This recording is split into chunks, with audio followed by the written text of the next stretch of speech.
करण्यात आला.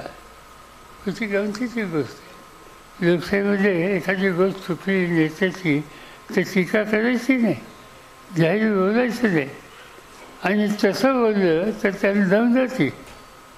इथे आमदारांनी तशा प्रकारची दमदाटी झाली. मला त्यांना सांगायचे, बाबा रे तू आमदार कोणावर झाला,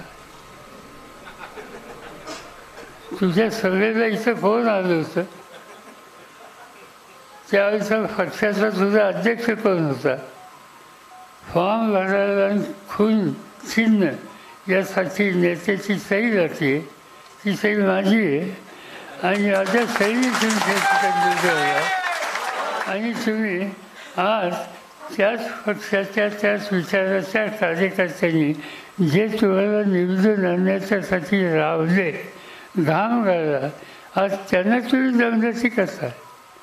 माझी विनंती आहे, एकदा दमदाटी दिली तर वास. पुन्हा असं काही केलं तर शरद पवार म्हणतात त्यांना, ते त्यासाठी तुम्ही त्याची काळजी करू नका. मी या रस्त्याने कधी जात नाही, पण या रस्त्याने जाण्याची स्थिती कुणी निर्माण केली तर सोडत नाही.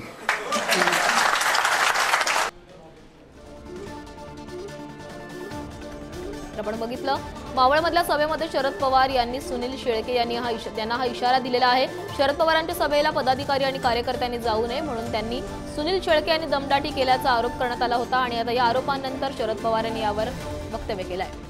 तर याबाबत बोलण्यासाठी अजित पवार गटाचे सुनील शेळके आपल्यासोबत जोडले गेले. सुनीलजी, पुढारी न्यूजमध्ये तुमचं स्वागत आहे.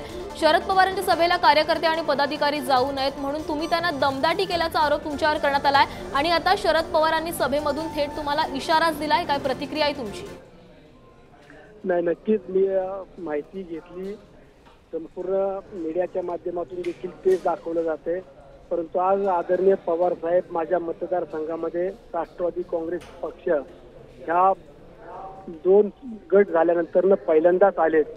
आणि ज्या कार्यकर्त्यांनी साहेबांना या ठिकाणी बोलवलं त्यांनी चुकीच्या पद्धतीनं माहिती दिली की मावळ मतदारसंघातील शेकडो कार्यकर्ते हे राष्ट्रवादी काँग्रेस पक्षामध्ये आदरणीय साहेबांना समर्थन देण्याकरता येणार आहेत आणि त्यांचा आपल्याला प्रवेश करायचा आहे. परंतु प्रत्यक्षामध्ये राष्ट्रवादी काँग्रेस पक्षाचे जुने काही 4 ते 5 मंडळी आणि 25 ते 30 युवक अशा पद्धतीने फक्त त्या ठिकाणी उपस्थित होते. त्याचबरोबर शिवसेना उद्धव साहेब ठाकरे यांची त्यातले काही पदाधिकारी आणि काँग्रेसचे काही असे मिळून साधारण संपूर्ण सभागृहामध्ये 150 ते 200 नागरिक उपस्थित होते. आणि त्यातून आयोजकांनी साहेबांना चुकीच्या पद्धतीने सांगितलं की या ठिकाणी आमदार सुनील शेळकेंनी येण्याकरता पदाधिकारी आणि कार्यकर्त्यांना दम दिला, संधी दिली आणि येऊ नका म्हणून या ठिकाणी आज बरेचसे कार्यकर्ते आलेले नाही. अशी चुकीची माहिती आदरणीय साहेबांना देण्याचं काम काही स्वार्थी मंडळींनी त्या ठिकाणी केलं.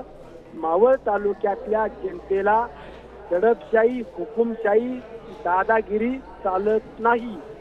या तालुक्यातल्या जनतेला काम करणारा व्यक्ती, सुखादुःखात उभा राहणारा व्यक्ती लागतो.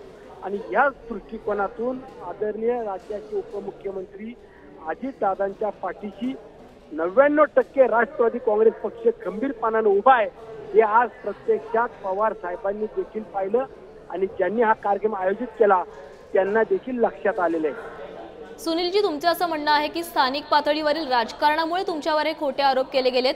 मग तुमच्याकडून शरद पवारांना काही स्पष्टीकरण देण्याचे प्रयत्न केले जाणार आहेत का? नाही, नक्कीच मी साहेबांना भेटून विचारेल की साहेब तुम्हाला जी माहिती कोणी दिली त्यामध्ये मला कोणत्या व्यक्तीनं नाव सांगितलं की मी त्यामध्ये दादागिरी केली, तुम्ही कार्यक्रमाला जाऊ नका अशी तंबी दिली, त्या एका तरी व्यक्तीचं मला नाव द्या.